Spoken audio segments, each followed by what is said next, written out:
Hello and welcome to the stream, everybody. How's it going? We're gonna finish Resident Evil 2 today. We gotta finish the Claire B campaign, and then Sniper Elite after this, actually. All right, welcome. Hope we're all having a good day, having a good Sunday. Maybe I could squeeze in Sonic R Sundays, but I'm probably just gonna do this and then Sniper Elite. But yeah, what's happening, what it is, what it do, what it be. Let's go, let's continue. You once again stepped into the world of survival horror. Good luck. Alright, so we're over halfway done with the campaign, evidently. There's nothing inside. Conspicuous bag. We defeated William Birkin, but I get the feeling he's not dead for good. Probably gonna have to fight him again. I mean, we haven't used a rocket launcher yet, and that's kind of a Resident Evil staple. So the moment I see a rocket launcher, I know that it's curtains. Hey V-Love, welcome to the stream. Hope you're having a good weekend. Welcome back to the world of survival horror. Okay, let me do some inventory management real quick. Consolidate my ink ribbons. I'm gonna bowgun or handgun. We do have bowgun ammo now, wherever it is. There it is. No, I'm gonna bring the handgun back. Old reliable. Okay, so we've got 2 heals, handgun, and the submachine gun. Let's go. I'm ready for anything. I'm ready. William Birkin can come back and freaking... I don't know what I'm saying. There's a little static artifacting to my voice. Let's see. No, we're at 48 hertz. Maybe I can adjust the noise suppression.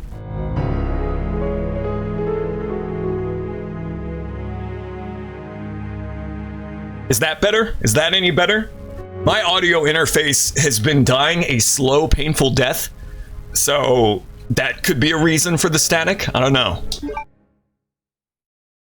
I've had this audio interface for a while, and it has been dying a slow, painful death for like the past 2 years. So that could be it. Also, I think I'm coming down with a cold, so if I sound a little stuffy, that's why. I couldn't even get the chance to see that zombie. That's not fair. That's not fair at all.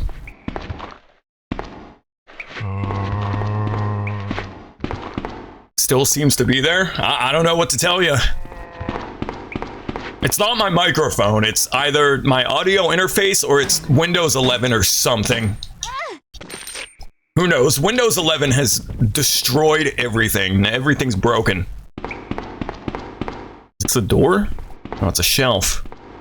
What is in this room? There's got to be something down here.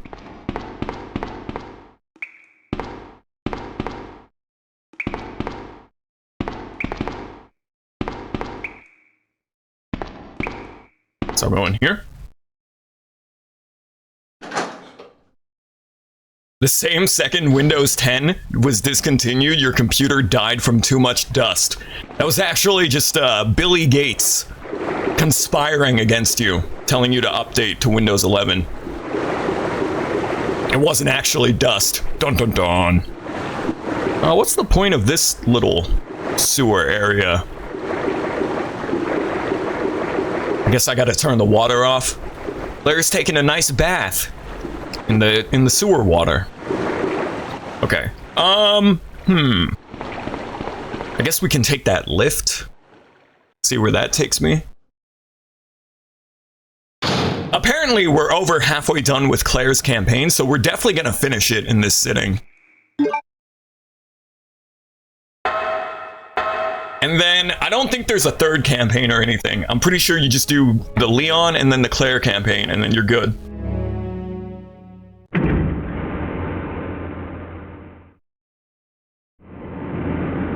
I don't have a drink with me this time. Usually I have water or coffee, but nothing. Nada. What happened? You're bleeding. I ran into this woman who is in trouble. Ada. Her name's Ada. Right after that, someone tried to kill me. Nearly succeeded, too. Ada went after the sniper, but I'm worried about her. You gotta find her before something happens. Before she gets eaten by a giant alligator. It's Ada I'm worried about. You can play as Lion if you beat the game without taking damage. Really now? A lion, you say?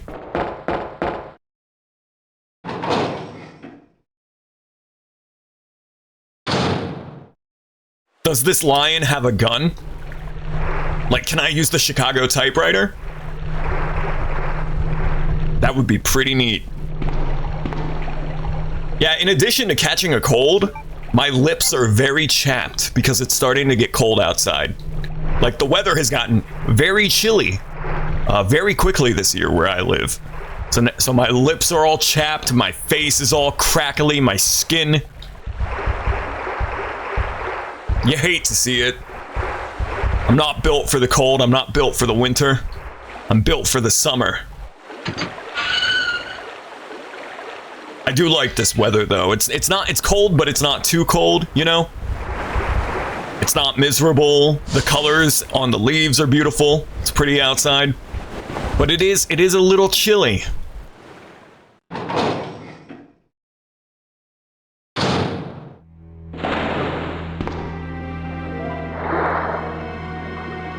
Mrs. Birkin? Are you all right? What happened? Get away from me. You just want my husband's G sample, don't you? Huh? But no one will take that away from me. See, that would be Claire's reaction. I know who this lady is, but Claire's like, what the hell are you talking about? How did you? We don't have time for that. Sherry is lost somewhere in the sewer system. I have to find her. What? I told her to go to the police building. Why is she here? Now Sherry and the G sample are both in danger. Darn. What did she mean by that? Does Sherry have the G sample? What a twist! You know, Sherry has run off like 4 or 5 times in this game. I feel like that child should be dead. Like, I don't think that child would be able to run off and like go adventuring around here without getting eaten by a zombie, but... Hey, you! Let that child alone! I guess I can put the wolf medallion thing in here. Boom. And that's 1 freed up inventory space. I need to go get the faucet.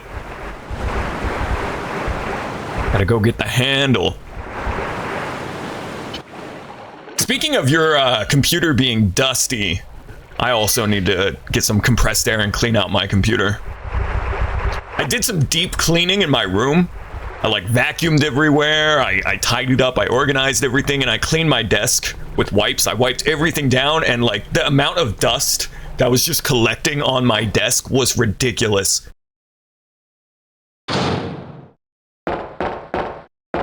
You're dusty. Let's take a look at those lovely robotic ears. Oh, you're dusty. But yeah, it's nice. My desk is like spotless now. I cleaned my control, like I wiped all my video game controllers, my keyboard, my mouse with disinfecting wipes. Got all the dust and the gamer gunk off of everything. But I need to clean my computer itself. My computer's still dusty. I think I just need to upgrade my computer in general. I need more storage space and a new graphics card. That's about it. I've got a Ryzen 9. I've got like 32 gigs of DDR5. But my graphics card is like a 1060 or something. It's not great. Silent Hill rules. Well, in Silent Hill, usually if there's a little child, they end up getting sacrificed. To my understanding. Oh, I went wait. Where am I now? This is the Leon room. Wait a minute, this is a whole ass other room. I haven't even been in here yet. Wait a minute. I don't know why I said that like that. I haven't even been in here yet. Said it like a robot. I'll put all my weapons up here. Some inventory management, hold up. I'm gonna move all of our weapons up here. And then like this section in the middle can be my kratom. Oh, this game rocks. It's so good. Like, this isn't even going from Mega Man 1 to 2. This is like going from Street Fighter 1 to 2 in terms of how much better the game is. Straight up. You go back and you play Street Fighter 1, like, man, this game's rough. And then you boot up World Warrior, Street Fighter 2 The World Warrior, you're like, man, this game is also rough, but it's way better than Street Fighter 1. I think the jump from Street Fighter 1 to World Warrior is huge, but people compare Street Fighter 1 to like Super Street Fighter 2 Turbo, which is the final definitive edition of Street Fighter 2. Which, yeah, if you're comparing Street Fighter 1, a game from 1988, to Super Turbo, a game from 94 or 93, yeah, it's a pretty big jump.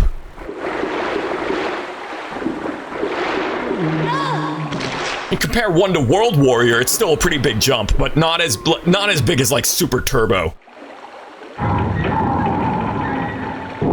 You wish you could port the voice settings you have on OBS to Audacity. You hate recording audio on OBS. Can you not? It should be the same plugins. In fact, OBS should have more plugins because it's 64-bit. Audacity is still like based off of 32-bit architecture, so a lot of VSTs and plugins just flat out don't work on Audacity.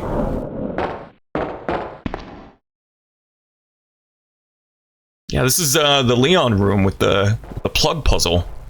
I probably don't even need to be here, but I'm just gonna scope out this area, see if there's any items.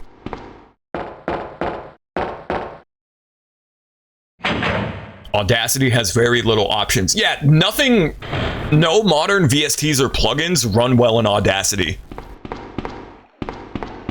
Or they flat out don't work at all because this is a safe room, right? They don't work at all because everything is 64-bit now, whereas Audacity is still based off 32-bit architecture. I don't need that blue herb.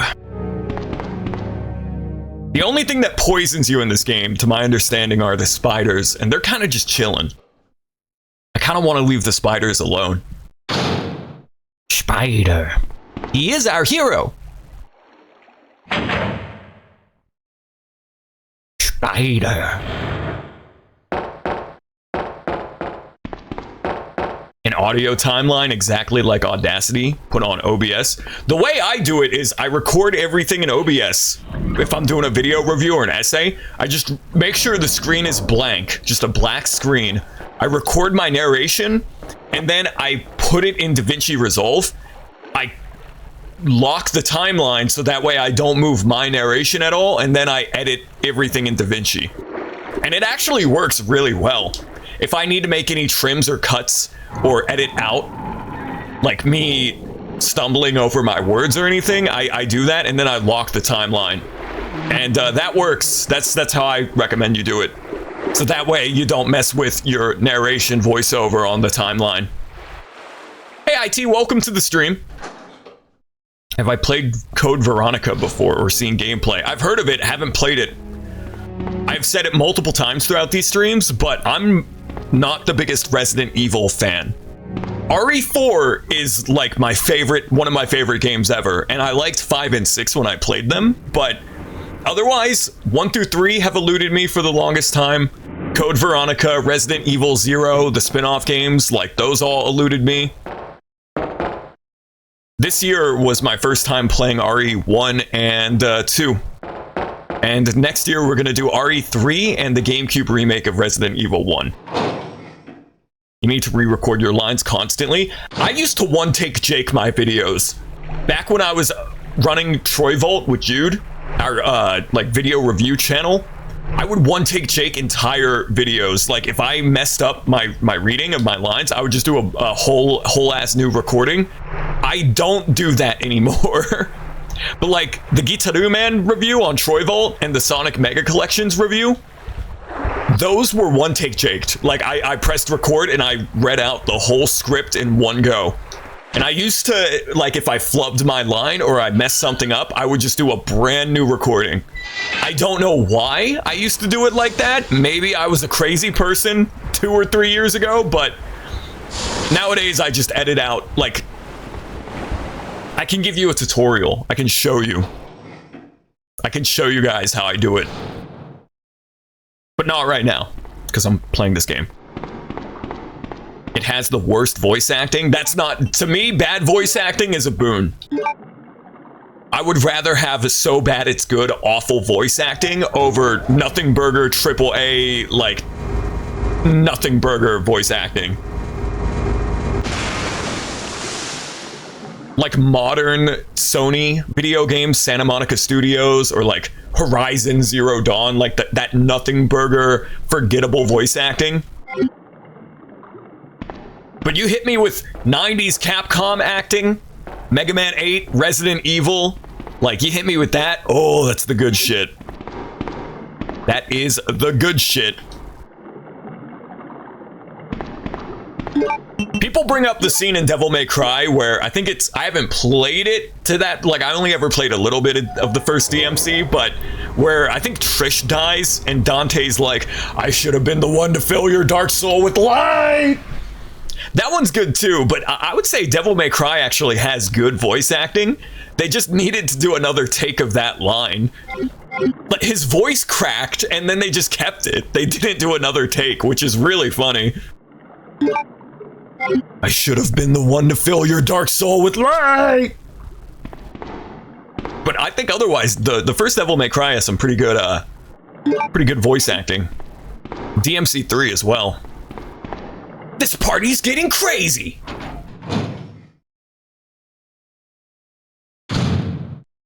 Alright, we're gonna fight the alligator. Round 2. Dante is a dork, and that's why we love him. He is a great protagonist. In the 2000s, every video game protagonist was edgy, and they wanted to be taken seriously, and Dante was just this huge goofball. It was really refreshing. That being said, I'm one of those weirdos. I liked DMC Devil May Cry. I like that version of Dante as well. He is the exact opposite of Capcom Dante. He is an edgy teenager, young adult dude who takes himself way too seriously, and he's an asshole, but I kind of love that like characterization. I know that's an L take for some people, but DMC Devil May Cry, in my opinion, is in my like holy trinity of overhated video games, up there with Banjo-Kazooie Nuts and Bolts and Star Fox Adventures. When will they release DMCA? Well, they just gotta break some copyright laws first.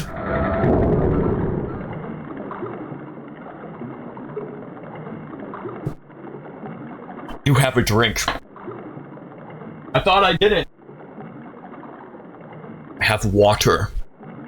We have technology. Okay, is it Claire's turn to fight an alligator? Chris Redfield is Benjamin Button. He's 18 in that game for no reason. How long did, like, after Resident Evil 1 does Code Veronica take place? Because people forget, Chris Redfield is a young-looking dude in RE1. Like, he looks like a teenager. I wish there was more hand-drawn art of the Resident Evil cast. Like, it's mostly 3D models. Also, I think my voice started bugging out there because my computer's a piece of shit. This is what Chris looks like in Resident Evil 1. Like, he's a young-ass looking dude. fresh out of the academy.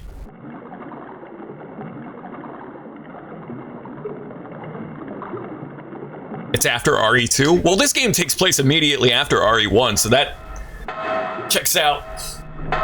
It did glitch, yeah. It's just, I opened up Chrome, and you open up Chrome and it immediately utilizes all of your RAM. That's gonna lend more credence to the conspiracy theory that I'm AI. Oh, dude, do you hear him in the Resident Evil 2 stream? He started tweaking out like a robot.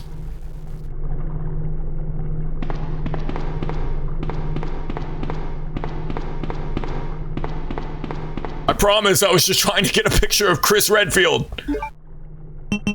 I got no inventory space.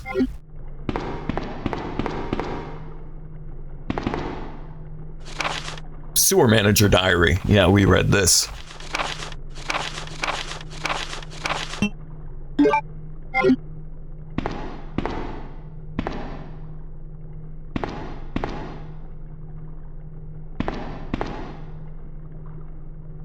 Alright, I'm gonna have to use one of my heals.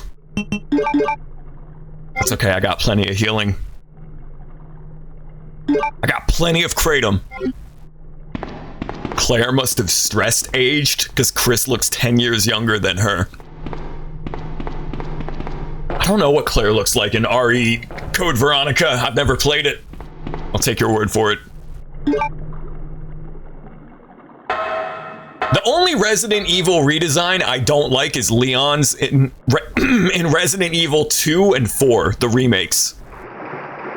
Leon in RE4 looks like the lead singer of a boy band. He is such a hunk, a himbo hunk, a hunkbo. And then they hit him with the ugly stick in the remake.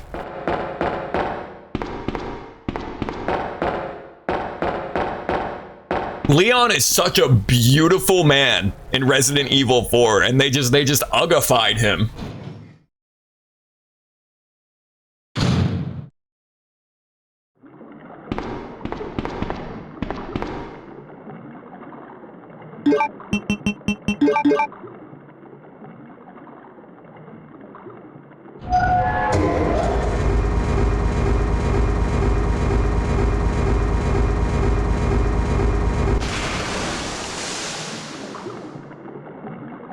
I wish I had a cup of coffee. It's a nice cold day. I got the window open. There's like a cool breeze coming in. It's a little rainy, but it's not seriously coming down. This is perfect cup of coffee weather right there.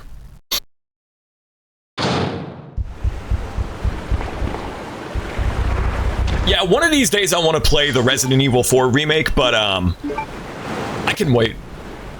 I've heard it's good, and I've heard it kind of does its own thing. It doesn't try to replace the original game, which I think is the best direction they could have taken that remake.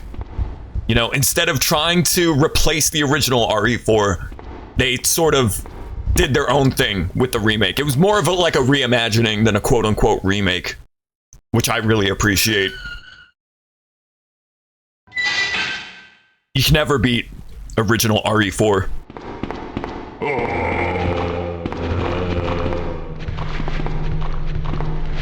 You know how I know RE4 is like a goated video game? It has tank controls, and yet it's still like the best video game ever made.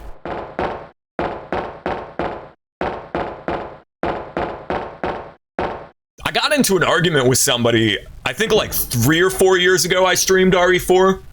I mean, I've done a stream of RE4 every year for like the past 5 years, but a couple years ago I did a stream of it, and I was talking about how it had tank controls, and a chat member was like, there are no tank controls in this game. What are you talking about? And I was like, yeah, it is tank controls. Just because it's in a third-person over-the-shoulder POV doesn't mean that it's absolutely tank controls. It just doesn't have the fixed camera angles like the old PS1 games.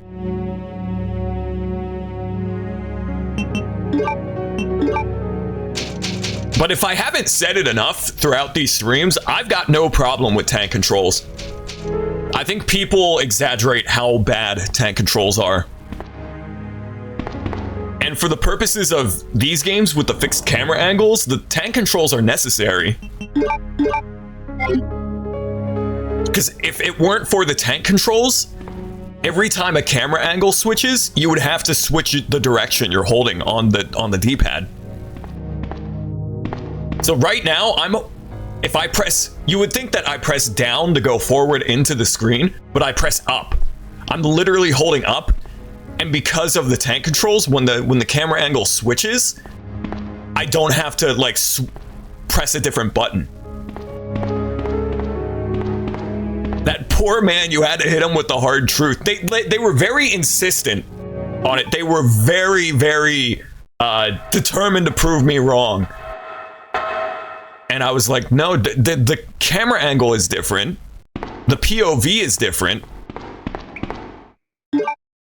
It's a third-person shooter, but go boot up Resident Evil 4 right now, and if you've only played modern first-person shooters, you're gonna be like, this is weird. But once you get used to it, it controls great.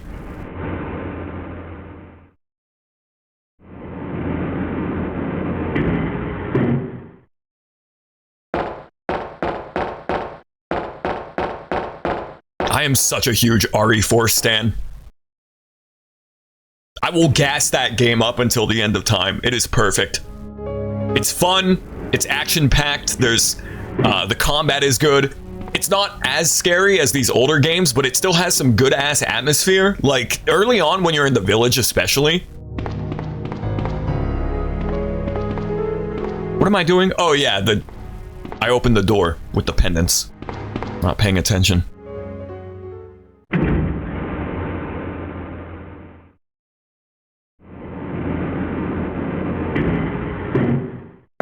And you know what? I'm actually excited to play the GameCube remake of RE1 next year. Because this game has proven to me that these older Resident Evil games can still be good. It's just that RE1 is a pain in the cock. You're playing it right now, just beat separate ways for the first time. Ada takes two hits sometimes. There's so many extra modes as well. Speaking of separate ways, like you've got the mercenaries. Oh, what the hell? Oh, it's just a spider. I thought there was like a wall master from Ocarina of Time was gonna get me. Like RE4 has a great campaign. It has mercenaries mode. It has separate ways. It has Operation Ada. There's a bunch of different modes and campaigns in it.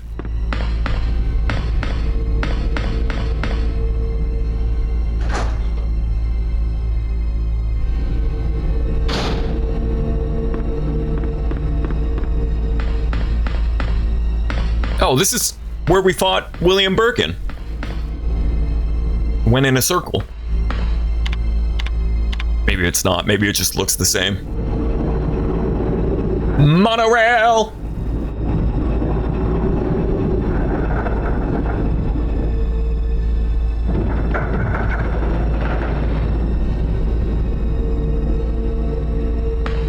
Sweet.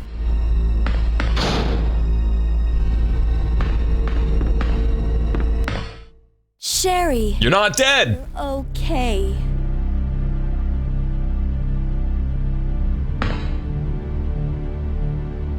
Sherry, did your mom give you something called G-Virus? Either a vial or a test tube? G-Virus? I've never heard of anything like that before. The G stands for Gogurt. Sure. If you give it to me, I'll hold on to it for safekeeping. But I really don't have anything. It's the truth. But why would her mom say something like that? Alright, well, let's get on a tram now. Monorail. Surely nothing bad is gonna happen to us on a monorail.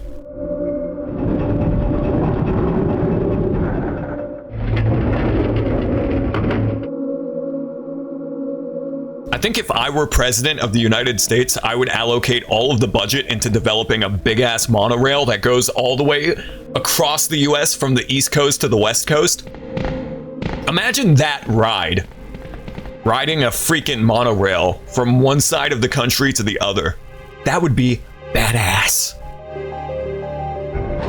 But we get to hear this banger again.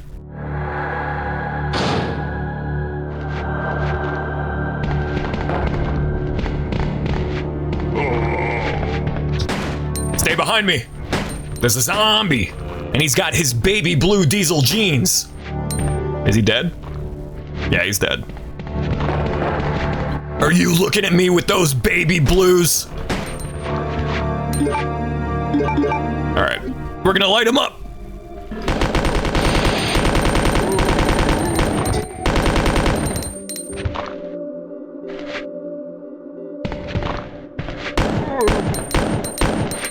This might be a waste of ammo.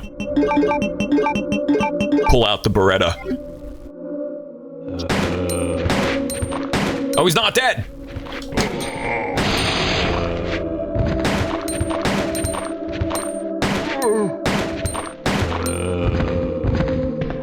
There's a really good YouTube channel called Ahoy. I think I shouted him out in the first Resident Evil stream, but can't leave Sherry alone. Where is she? Ahoy has made a ton of really good videos on like video game guns and the real world history behind them. And he also did a really good video on Polybius, the arcade game that may or may not be tied to MK Ultra and the CIA. And it's also not real, but it's a good story. Only if it played the Paradise line from Mother.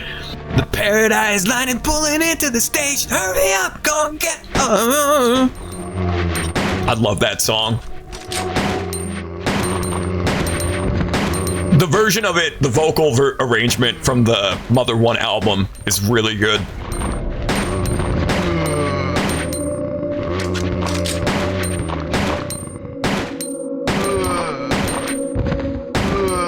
I really enjoyed the Earthbound Zero stream that I did at the beginning of this year, but I disagree so hard with the people that say it's like the best NES RPG, or that it doesn't feel like an NES RPG. Oh, it does. The people who say that shit are like the same people that say Street Fighter Third Strike is like a super balanced, perfect fighting game. Like, you know, if somebody says that they have literally never played the game. I liked Earthbound Zero, but it is full of NES RPG chicanery. A ton of random encounters, level grinding, unintuitive, like progression. I love it. I love Earthbound Zero, but it is definitely an NES RPG. Hey Azura, welcome to the stream. Howdy, howdy. It's high noon. You're darn tootin'. Sherry, wait here. I'm going to check it out by myself. Okay, I'll wait here, but hurry back. Used mad times 15 speed to level grind. I wouldn't blame you.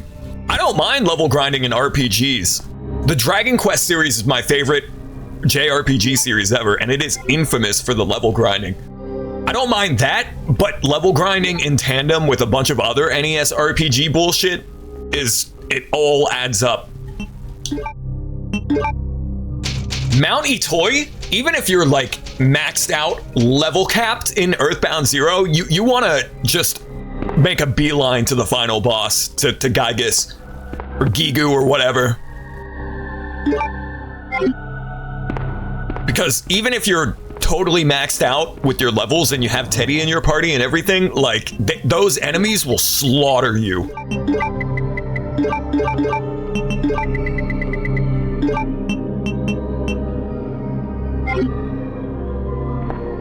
Which is why I'm looking forward to Mother Encore, because it's a fan remake of Mother 1 and it looks really good, and the demo was really good. And they dropped another teaser recently that was like, see you soon. So hopefully the game is close to completion. That'll be a day one stream for me. Like, I've actually played Earthbound Zero, I've actually played Mother 1, and I love that game, but I can't recommend it to a ton of people because, again, it's an NES RPG. What I can recommend is that you go listen to the Mother 1 arrangement album, the vocal album, which is fan-freaking-tastic. Gygus, more like Bygus. Bye-bye! You know, like Super Mario 64.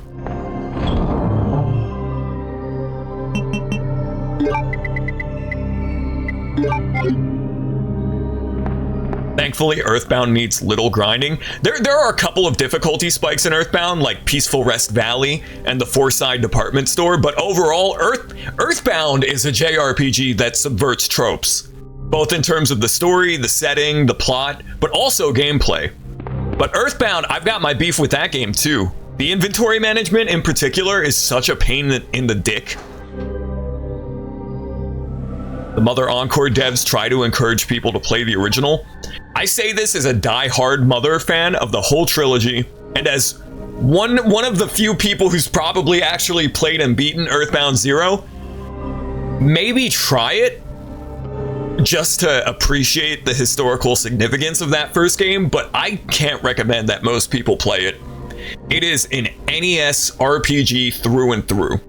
And I don't mind grinding. I like old school JRPGs. Mother 1 is definitely an old school JRPG, but maybe try it out for yourself and see how you feel about it. If you're gonna play it, I recommend playing Mother 1+2 with the easy ring. It just makes the game more enjoyable, in my opinion. But when we streamed it earlier this year, I streamed Earthbound Zero, warts and all, like the version that we almost got in America. Localized by Phil Sandhop, like it wasn't a fan ROM hack, it wasn't a mod, it wasn't a fan translation. I played original Earthbound Zero, no fast forwarding, and I think maybe I used save states once or twice.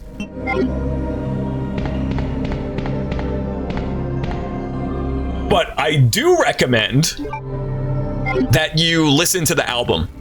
And this kind of sounds crazy, but if you listen to the album, the vocal album, you get the Mother 1 experience.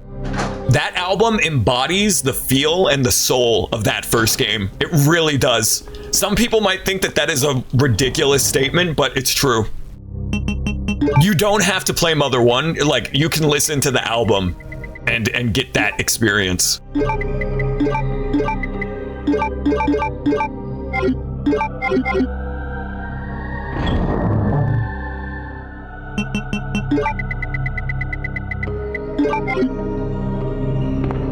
I get the feeling a boss fight is coming up because they just gave me a ton of grenade rounds, so playing for the story and music makes it worth it. I don't know if I would agree with that, and I love that game.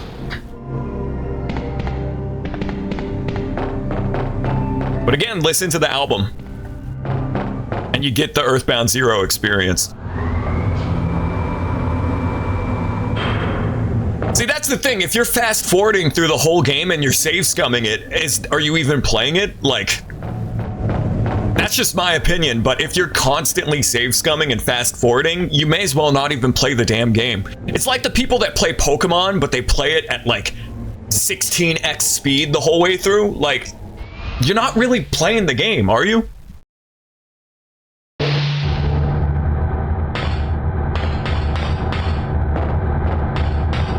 But if you want to hear my full thoughts on Earthbound Zero, I streamed it, and there's a highlight reel.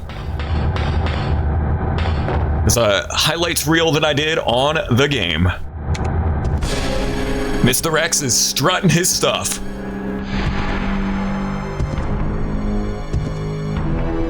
Yeah, the people that say Earthbound Zero, Earthbound Beginnings, whatever you want to call it, the people that say it's like, oh, it's such a good NES RPG, it totally subverts all NES RPG like chicanery, all the problem. Like, no. If anyone ever tells you that about Earthbound Zero, they have not played the game. Story-wise, Mother 1 Earthbound, mainly because of Teddy. Mother 1 has a lot of cool shit that gives it like a Steven Spielberg coming-of-age film vibe that Earthbound and Mother 3 don't have. I agree. Is this dude flame retardant? What's the deal? No, he's dead. Yeah, Earthbound Zero, which is what I will always call it just because that's what I know the game as. Like, all my life, it's been Earthbound Zero. I think Earthbound Beginnings is a good name for it, but I'm so used to calling it Earthbound Zero that it will always be that to me. But there are some cool like story beats, and vibes to that game that Earthbound and Mother 3 like just don't have the same feeling. It really feels like a dark 80s coming of age story. But Mother 2, aka Earthbound, has some cool ass world building and a lot of subtext, but I'll yap about that whenever I guess whenever I end up streaming Earthbound next.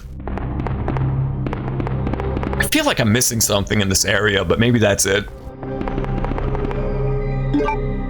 You've replayed the older Pokemon games so many times you savor it every time on OG hardware, so you cannot fast forward. My favorite playthrough of any Pokemon game was when they brought Red, Blue, and Yellow to the 3DS Virtual Console, and I played it on my 2DS, and it was Pokemon Blue, and I love that playthrough. That was my favorite. I don't know what it was about that one specific playthrough of Pokemon, but that was my favorite playthrough of any Pokemon game.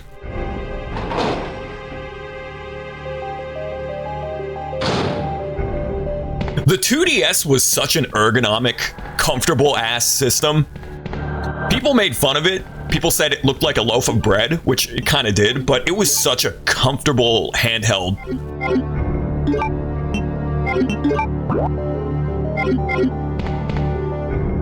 I loved the feel of the 2DS. It did kind of look like a loaf of bread, though. Not gonna front. Flare gun. I have a lighter. I just don't have it on my person. Bald. V-Love hates bald people. The crown, King Neptune's crown. Also, I want to make something very crystal Pepsi clear. Just because I criticize something doesn't mean that I hate it. I'm very critical about a lot of things, but it usually comes from a place of love. Like, I'm saying this and that about Earthbound Zero, but I love that game. I really do. But people nowadays seem to think that if you criticize something, it means you hate it, which I think is very silly. Like, you're not allowed to criticize anything.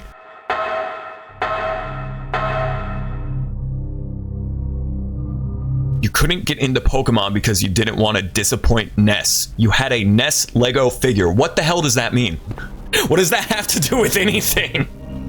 What are you talking about? There's a lot of overlap between Gen 1 of Pokemon and the Mother games. I think it was only Gen 1, but Pokemon Red, Blue, Green, and Yellow were developed by the same developers that made Earthbound. Shit talk your favorite game so often. I think there are very few things that I would truly believe are devoid of any criticism. Even my favorite movies, my favorite albums, video games, all have something that I can criticize. Like, nothing is perfect. And just because you criticize something doesn't mean that you hate it. For me to, you know, saying it again, usually whenever I'm critical of something, it comes out of a place of love. You never played Pokemon, everyone loves it, but you never played one because what does Earthbound have to do with hating Pokemon? I don't understand that comparison. That just feels like something that you're saying just to say it. I don't understand the comparison.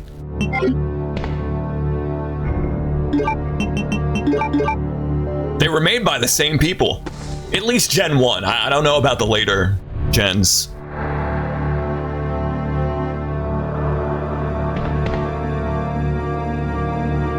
Another key. This is the Wumbo key, right? W key. I like Pokemon, but I kind of fell off after Gen 4. And really, like, I'm a Gen 1er.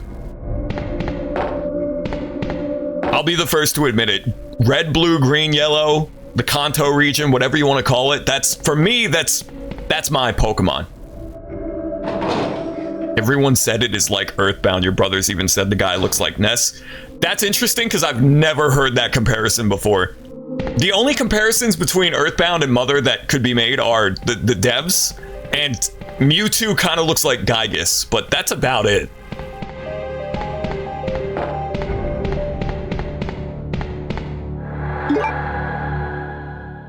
I guess Red kind of looks like Ness because he's a teenager with a baseball cap, but like, that's a bit of a stretch.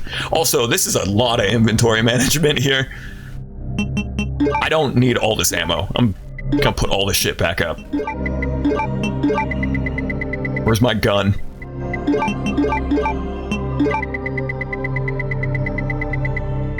Okay, I'm gonna go get the Wumbo key, and then we're gonna figure out where I need to take these damn keys to.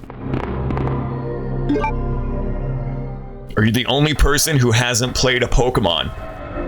Maybe. Me personally, I like the Pokemon spin-off games more than the mainline games. Pokemon Snap, Pokemon Puzzle League, Pokemon Conquest for the DS, Pokemon Rangers was cool, Pokemon Troze is a really fun puzzle game. I like the stadium games, but more so for the mini games than the actual like battling. She needs a gosh dang backpack. I agree. Claire and Leon could both benefit from a backpack. Only Pokemon you beat was the Fusion fan game, the old one, not the new one. I haven't heard of that. There are a ton of Pokemon fan games and ROM hacks, though. There's so many it would make your head spin. Do I get back on the train? I don't know where Sherry went. I guess she's still chilling in the safe room.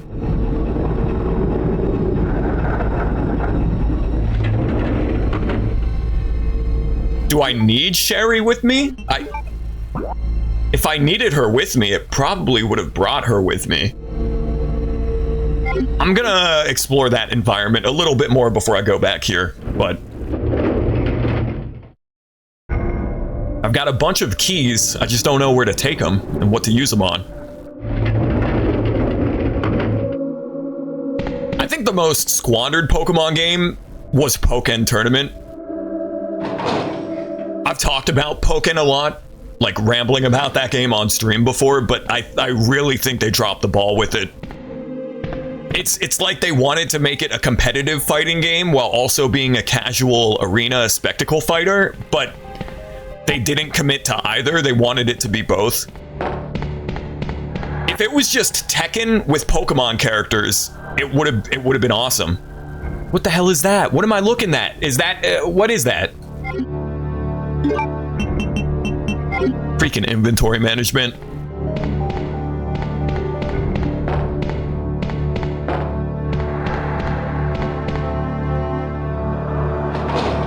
I was not a fan of the phase switching in Pokken. I thought it killed the flow of gameplay.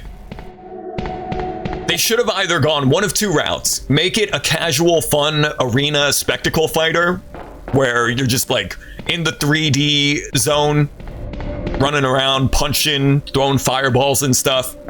Or they should have kept it 2D and made a competitive Tekken type Pokemon fighting game. They tried to do both and it just didn't work.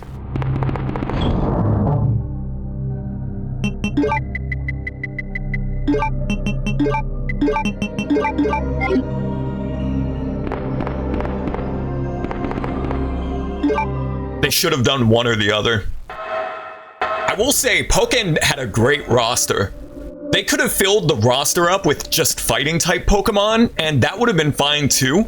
But the fact that there's so many weird oddball picks like Chandelure and Suicune, Pokken has a great unique roster of playable characters. They could have just done Hitmonlee, Hitmonchan, Hitmontop, freaking Hariyama, like a bunch of fighting Pokemon, but they didn't. There's a good variety.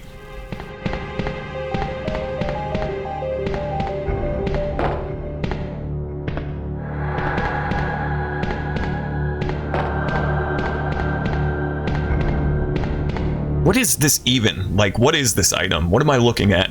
Spark Shot. Oh, that's a weapon. Oh. It also takes up 2 inventory slots, which I'm not a fan of. I don't need both of these, so I'm gonna put one away.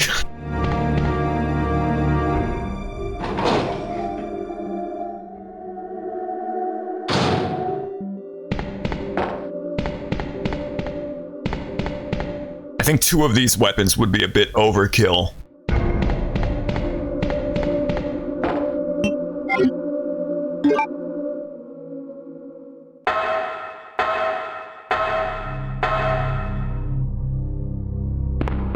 Okay.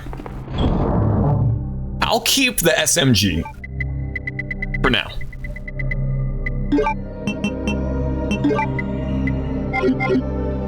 So Sherry doesn't leave this safe room, does she? Is she gonna follow me out here? She won't. So was there anything else in this area, or do I really need to go back? I just don't want to miss any key items and then have to hoof it on foot all the way back here. I know Mr. X is going to be waiting for me, but I'm just checking. Oh, there's ammo on the ground. I didn't even see that. Well, I don't have to worry about ammo anymore. We are strapped to the gills. No, Mr. X is gone. There's really nothing else in here, huh?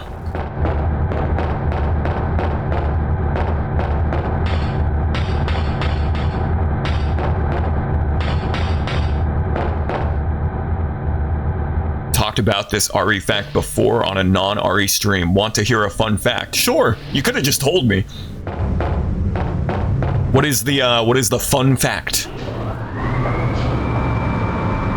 Ichiro in chat also does the same thing. Ichiro will be like, "Hey, do you want to hear about this?" And I'm like, "Just you could have just told me." Developers of RE4, sorry, we accidentally created Devil May Cry. I have heard that before, yeah. That I think Devil May Cry was the product of Hideki Kamiya working on a Resident Evil game, and it pivoted off course too much and it became its own thing, so they were like, just make it its own thing. And I think it was Resident Evil 4 that ended up becoming Devil May Cry. I'm glad it turned out so well for every game though. Like, RE4 is a masterpiece, Devil May Cry 1 is a really good game. I wouldn't want to live in a world where RE4 was any other game. Like, it is such a perfect video game. Might tell you something later, maybe, I don't know. Yeah, it doesn't like annoy me, but a couple chat members do that where they'll be like, "Hey, do you want to?" It's like, you can just tell me. The only thing you need to ask my permission for, I guess, is if you're gonna drop a link in chat. Like, that's the only thing, you know, I really need. I would prefer it if you asked first, but it's fun. Ichiro does that all the time. All right, I guess there's nothing left for me to do here, so I'm gonna get back on the train. We're gonna leave Sherry Birkin all the way behind.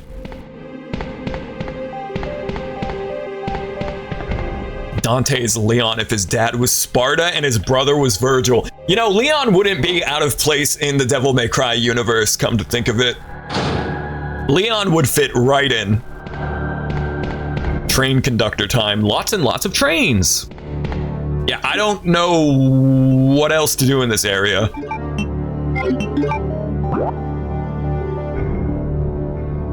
So we're gonna get on the train.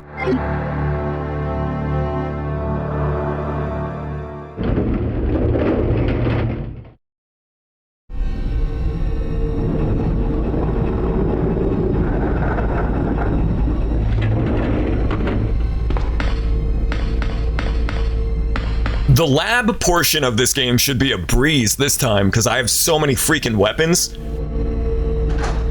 The reason it was difficult with Leon was because I was really low on ammo at that point in the game. But this time it's going to be different.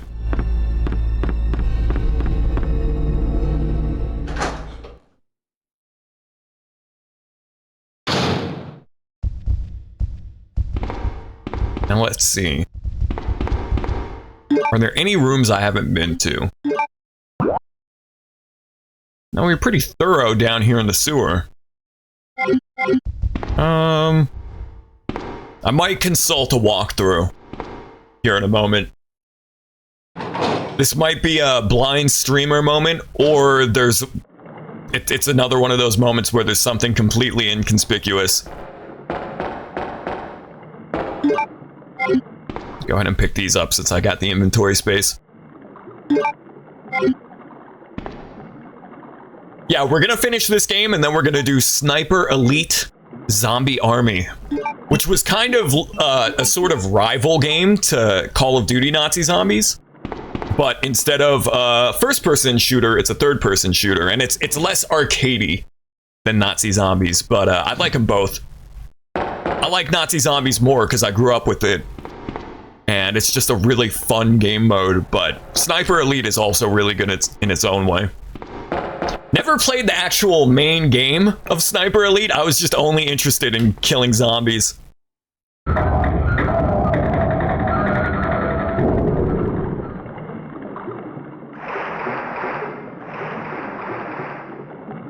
I guess Claire doesn't get to fight any crocodiles or alligators. Truth be told, I don't know what the difference is. I know one is bigger than the other.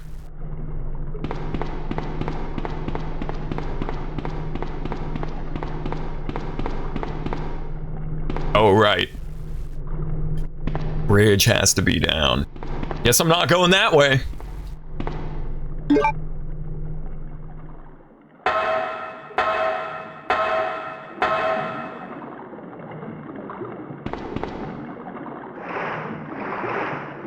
You're gonna get trench foot.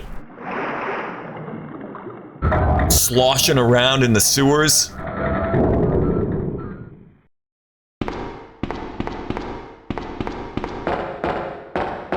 Gonna get gangrene or something.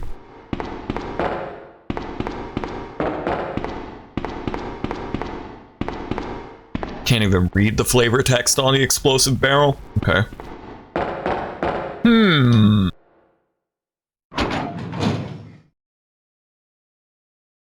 I'm missing something. I'm probably a big dum-dum, but I'm missing something.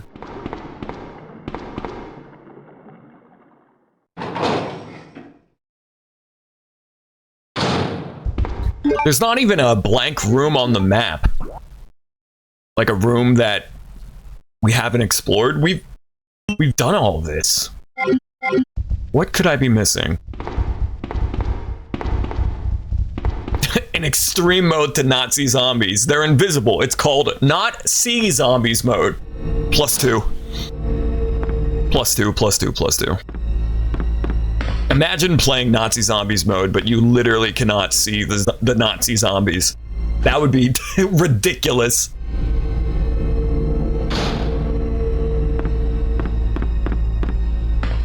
I wish I had Black Ops on Steam. I would love to play Kino der Toten. Black Ops 1 and 2 had great Nazi zombie modes, but I don't own either on Steam. Can't interact with this. I can't, like, change my destination. My destiny. Or, my density. You know, George McFly. Hello, McFly! You're my density.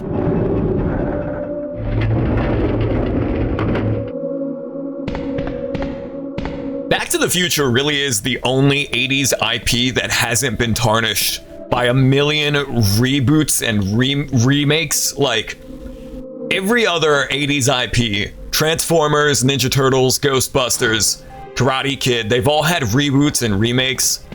Not Back to the Future. Back to the Future has not been tainted by a bunch of shitty reboots. And that's because the director, what's his name, Robert Zimmerman, I think? What's the director of Back to the Future? It's something like that. He said years ago that so long as he's alive, Back to the Future will never get a part 4 or like a remake. And honestly, you can't even remake that movie because it's perfect. We were talking a moment ago about, like, there are very few perfect things that are above criticism. Back to the Future is one of those things. Microtransactions to give all the Invis-zombies shades so you can see their position. Don't give Activision any ideas. Don't give them any ideas. Sweet reference to Diamond is Unbreakable, by the way. Sweet reference to Shizuka Joestar. There we go. I think we've met all of our quotas for today's stream already.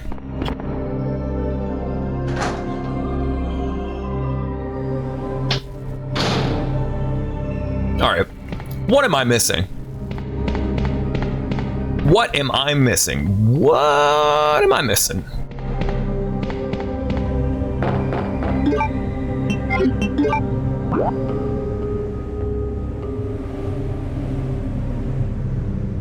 Have I done a Kaiji reference yet? I don't think so. But if I have to cross any steel beams, you bet your bippy I will.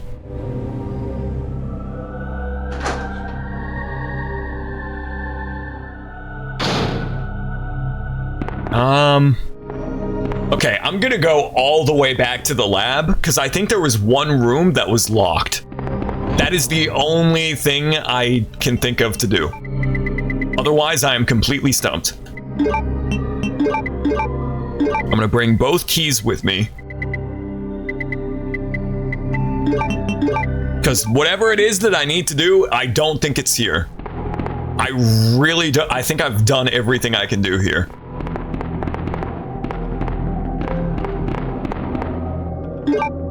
So I'm gonna go all the way back.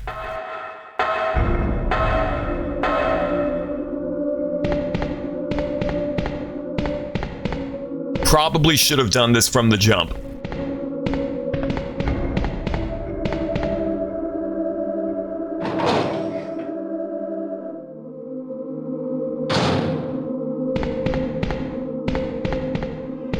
Speaking of Kaiji, I want to rewatch the Tonegawa spinoff. That's the closest thing we will ever get to a season 3.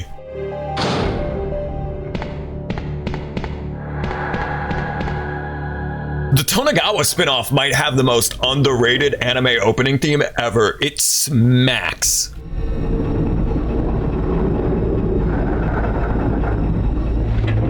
Yeah, we'll take a little BRB because I want to listen to this. Now I'm getting frustrated because I don't know where to go. I gotta pull this up. This is like the most underrated anime opening.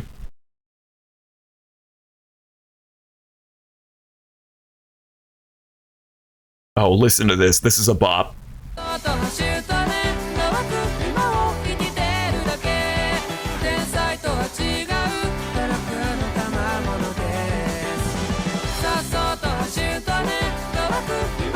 Aura farming, bro. Look at him. The aura.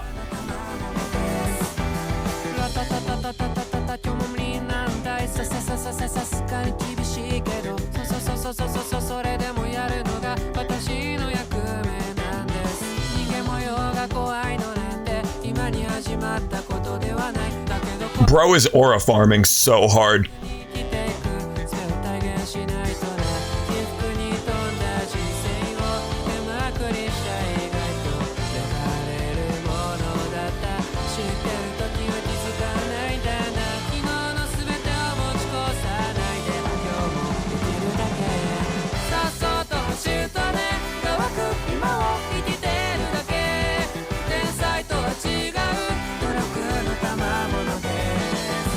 Oh, it's so good. It's so good. And the show itself is good as well. It kind of makes you feel bad for Tonegawa, which is crazy because if you've seen Kaiji, he's like the ultimate scumbag. And then you watch it and you're like, oh, maybe this guy's life sucks even harder. Okie dokie. Artichoke, where do I go? What do I do? Here's the key.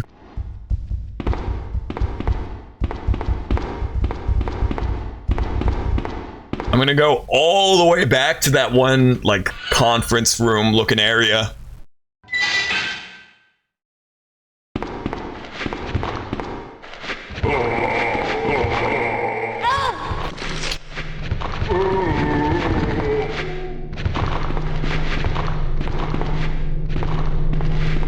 Is there anything else up here?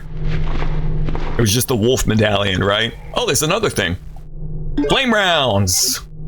I've got more ammo than I know what to do with. Say hello to my little friend. That was like the worst Al Pacino impression ever.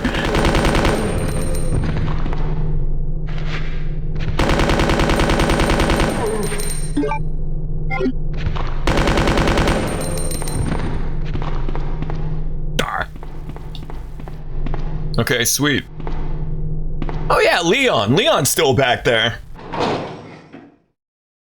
Wonder what Leon's doing.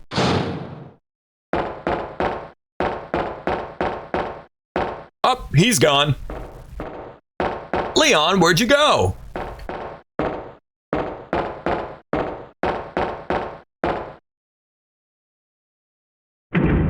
Sounded like Scarface was bit crushed to 16-bit. I can do that. Like, actually, for real.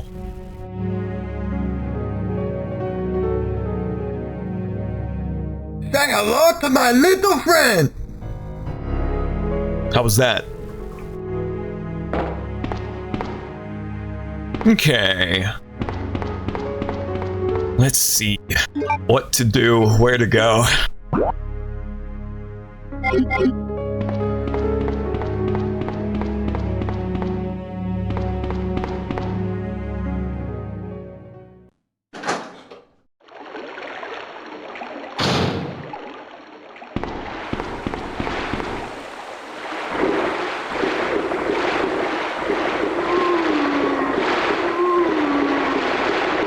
Mr. X in Streets of Rage 2 could have said that. I love bit crushed voice clips from like the 16-bit era and the arcade era. There's a fighting game by Namco called the Outfoxers, I think. And there's a lot of good bit crushed voice clips in that game. Kill opponent by any means.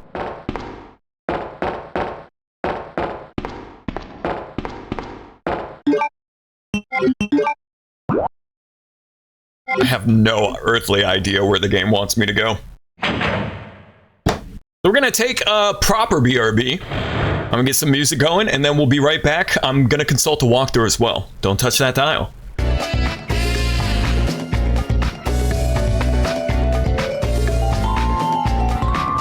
All right, we're back. Welcome back, everybody. I'm not going to consult a walkthrough yet, but I'm kind of stumped here. I'm kind of at a loss here, so I don't know what to do. I'm going to go down here. I don't think we went down here yet. Spider. Ow!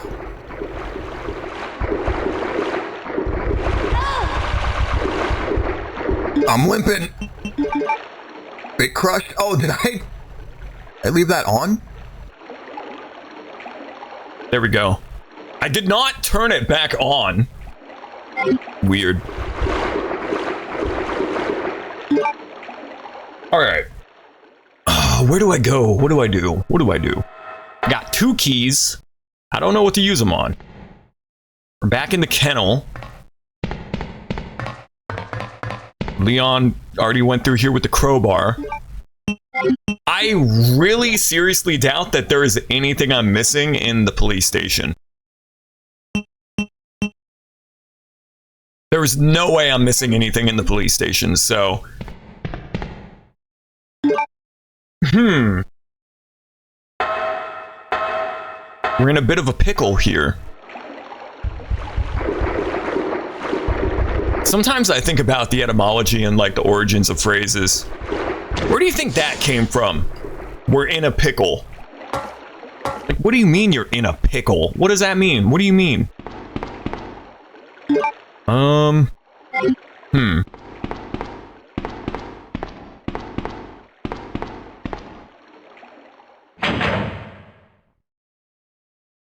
If it's something really stupid and obvious that I'm just not noticing because I'm a moron, that's fine. But if there's some key item or switch or something that I need to press that is like tucked away and I'm not even gonna notice it, then I'll be a little cross.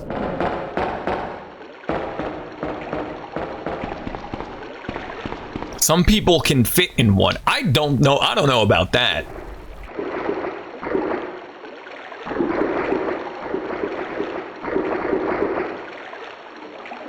Whenever I think about pickles, I think about Piccolo from Dragon Ball Z.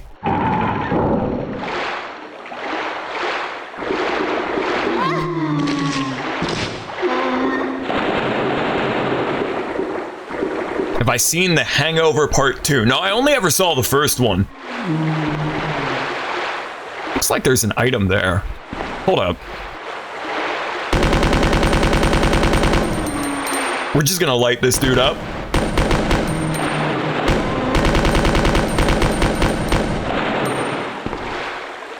Actually, wait, no, I have seen The Hangover 2 because that's where my name Jeff comes from, right?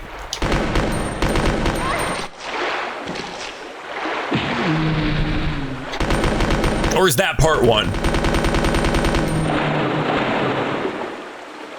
I thought I saw an item in the corner over here, but no.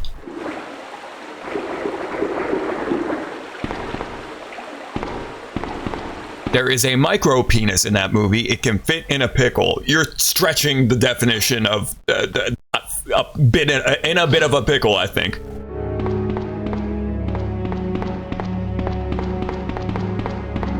My name Jeff. That scene fascinates me because it doesn't even sound like Channing Tatum said it. Wait a minute, that was 22 Jump Street. That wasn't Hangover. What am I thinking? I get all those 2010s like stoner comedy movies all mixed up together. Friggin' Channing Tatum. I'm pretty much 100% convinced that that line was 80 yard in. I don't think Channing Tatum actually said that.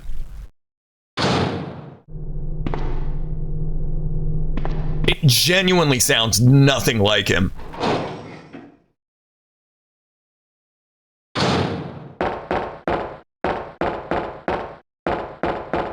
Yeah, I'm totally stumped. I'm about to look up a walkthrough. I have no idea where to go. RE2 1998 Claire B walkthrough. I don't know what to do.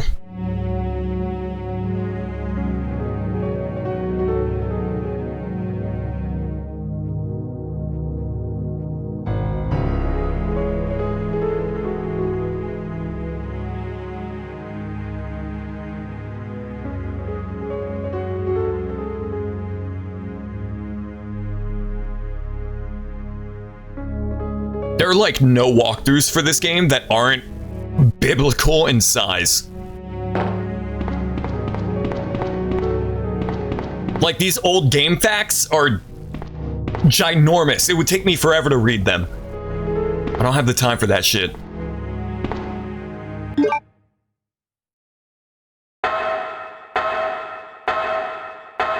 I cannot tell a lie. This song reminds me of Noise's theme from Pizza Tower. Are you referring to the save music? Like the song we were just listening to? Is there a gas leak in my house and I'm going crazy? What are you people talking about? The song reminds you of Noise's theme from Pizza. Doesn't Noise's theme go?